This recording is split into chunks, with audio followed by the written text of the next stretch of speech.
lucky egg on. Timer set. It's time to evolve some Pokemon. Oh god, where are they? I'm losing time. Alright, Chikorita. This actually isn't a new evolution, but I'm excited to evolve my best Chikorita and get a Meganium. And while this happens, I haven't done Q&A in a while. It's been like over 2 weeks since you guys have been able to ask me some questions. So here we go. Question number 1. Have I answered this before? I'm sure I have. If you could travel anywhere in the world to play Pokemon Go, where would it be? North Korea. Real answer. I think I've answered that before. Haven't I? Who wouldn't want to play Pokemon Go in North Korea? And remember, this is hypothetical.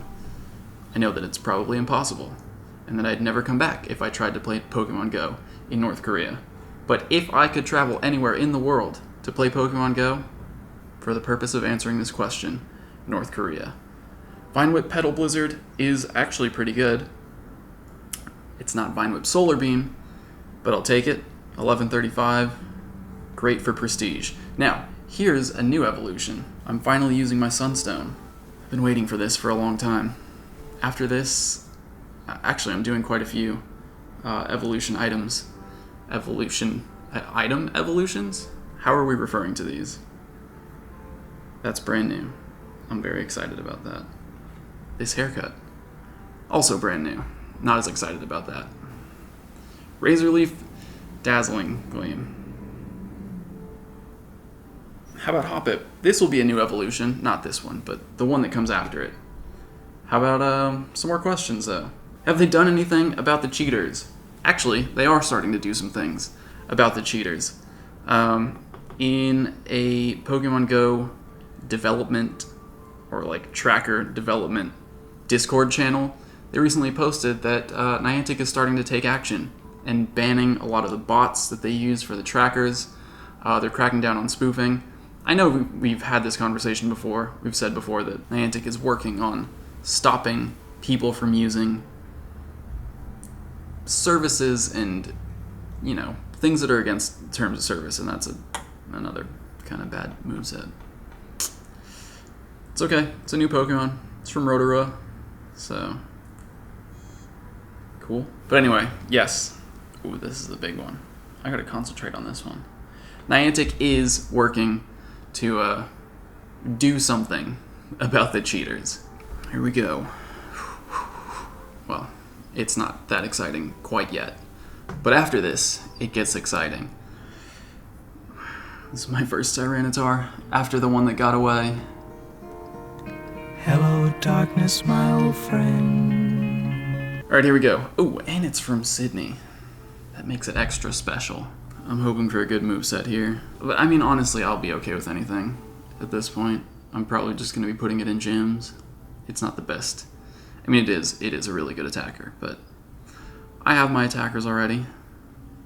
Look at them. I'm just filling up the decks today. That's actually a good defensive moveset, so I will be putting this in gyms once I get a few more candies to power it up to a point where it's actually worth putting in gyms. Speaking of gyms, let's evolve another Pokemon and answer a question related to gyms. Is there anything we should be doing in preparation for the gym rework? Certain Pokemon that might be worth saving candy for? The honest answer is, I have no clue. We don't know exactly how the gym rework is going to work. We don't know if Pokemon are going to get new moves, if the battle system is going to be revamped entirely and make different moves the best moves. So the truth is, at this point, just keep playing the game, and when the gym rework happens, we'll find out. Hopefully there is a big rework of the battle system, because you guys know how I feel about it currently. But the truth is, any Pokemon could possibly become usable depending on how the rework actually goes down. So I wouldn't say like hoard Pokemon right now, but just be aware that something random that's currently useless could become a great Pokemon if the gym rework works out in its favor. Here's another item evolution. And another new entry in the Pokedex for the day. Also, why is my Go Plus not going off anymore? I have my final 6-hour lures going right now. I wanted to be catching Pokemon during this lucky egg also. Come on. It worked. Just complain a little bit. Alright? Alright. Got it. And Bullet Seed Solar Beam. Not bad. This will probably be good for training also. Next question. Is there any event that you want to come to the game soon, like the water or grass type event, for any other specific type? Honestly, the event that I want most for the game is a legendary event. These spawn events are nice. They kind of keep people interested for a little bit, keep things moving along when there's not really any other major content updates coming. But the event that I really want to see the most is a legendary event. I mean, the truth is, you're probably going to find all the Pokemon eventually. These types of increased spawn events will help you do that faster, but that just moves you towards the inevitable place of what do I do now?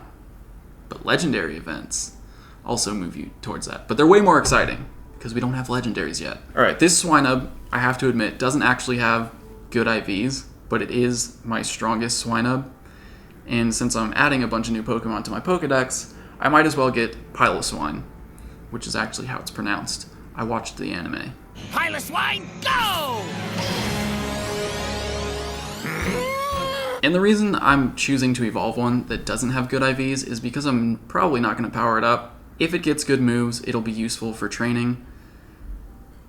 See, I was hoping for Avalanche as a charge move, because then it's great for training against Dragonite, and even for battling at 1824, it would be great against Dragonite. This is still usable against Dragonite, but obviously Stone Edge doesn't have that double type effectiveness that Avalanche would. Alright, the rest of these are just like quick. I'm just doing these quick. But while those run, let's answer some more questions. What are the chances that cities like Houston will host a Pokemon Go event? And how can we get our city to host an event for Pokemon Go? Well, if you haven't heard, because I didn't make a video about it, Niantic teamed up with the Knight Foundation to start producing Pokemon Go events around the US. The first one just happened in Charlotte, North Carolina over the weekend, and it happened as part of a bigger event that the city was holding. They chose a route through the city and shut down the streets so that people could like walk through the streets and see the city, and they kind of added a Pokemon Go event onto it. So it wasn't like a Pokemon Go focused, Pokemon Go centric event, but it was a great time for people to meet up, for players to meet each other, to come together and sort of, I don't know, meet new people, I guess. Now, the Knight Foundation produces these kinds of events in cities around the US, and I'm sure that Houston is probably included in the list, but I'll put a link to the description, in case you can't find it. There's a link to the description wherein you can find a link to the Knight Foundation and their list of cities where they produce these events. So it's possible that any of those cities could be getting a Pokemon Go event sometime in the future, and if your city isn't listed, then go talk to someone who's in charge of your city. Can't be hard to find, right? What's the furthest you've walked with a buddy, and what Pokemon was it?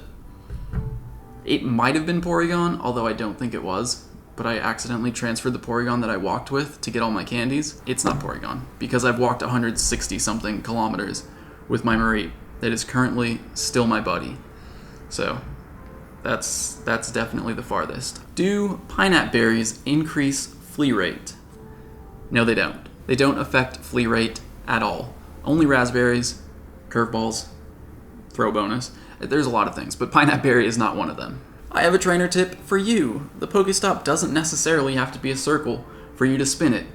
I wanted to answer, it's not a question, but I wanted to address this because it's something that gets brought up a lot, because I'll often say that a Pokestop is out of reach, and then I get a ton of comments from people saying, just try it, you can actually spin it even though it doesn't. Ooh, I got Spark Zap Cannon off of that. That's great, because this one has good IVs.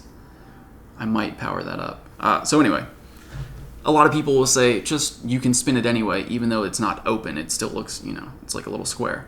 The reason, first of all, trust me, if I say that I can't spin it, it means I've tried. Even if you don't see it in the video, I know that it's out of range. But for some of you, you might be able to spin Pokestops that are out of range, or appear to be out of range on the map, because of the way GPS works. The further you are from the equator, the bigger your actual distance of Pokestop interaction is. So if you're high up there in, like, you know, Europe, Northern Europe, Scandinavia, you can probably spin Pokestops that appear to be well out of range of your player on the map. Now, if you live closer to the equator, like when I was in Hawaii, there will be times where those Pokestops are clearly within your ring of interaction, but they still won't open up for you to spin them, and that's just because of the way that GPS and satellites work with the curvature of the Earth. I don't know the exact science behind it, but basically, I think that circle is designed to represent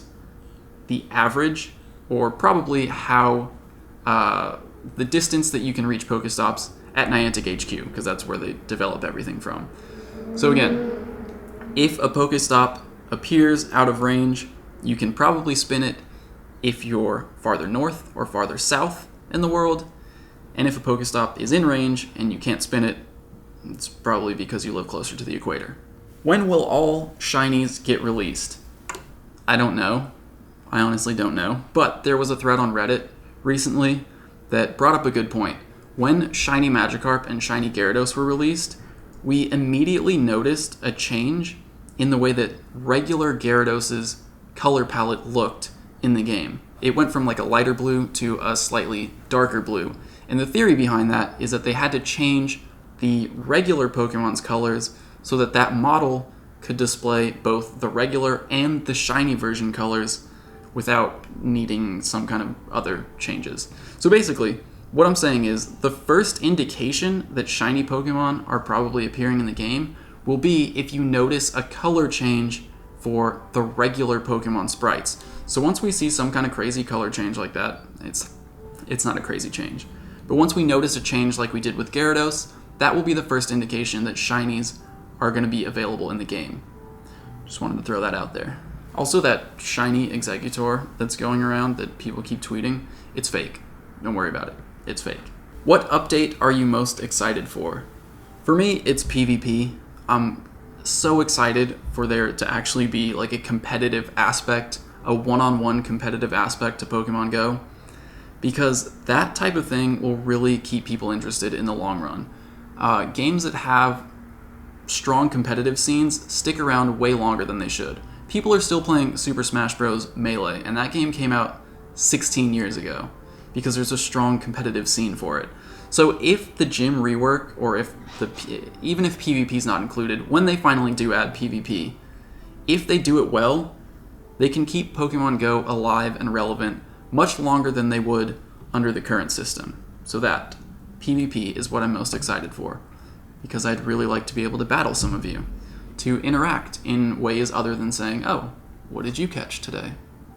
Where did you get your Viridian City hat? Well, it came from a company called Catch & Co. And I actually went on their site earlier today, and it's just gone. So I guess they're not making the hats anymore. But I have one right here. They actually sent me a few, and I was planning on doing a giveaway with these a while ago. So since you asked, I'm going to send you specifically a message on Twitter. And you can have this one, since it's probably the last one that's available anywhere at this point.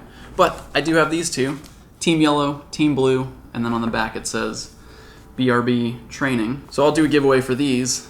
I'll put a link in the description to like a Gleam giveaway. All you have to do is subscribe to the channel. I haven't done a giveaway in a while, but I should probably start doing that again since I gotta keep you guys around somehow. Anyway, I hope you guys enjoyed this one. I hope you learned something from it. I'm gonna keep evolving these Pokemon, check in on my XP at the end, but we're gonna leave pretty soon to get out to downtown LA for We on the 8th tonight.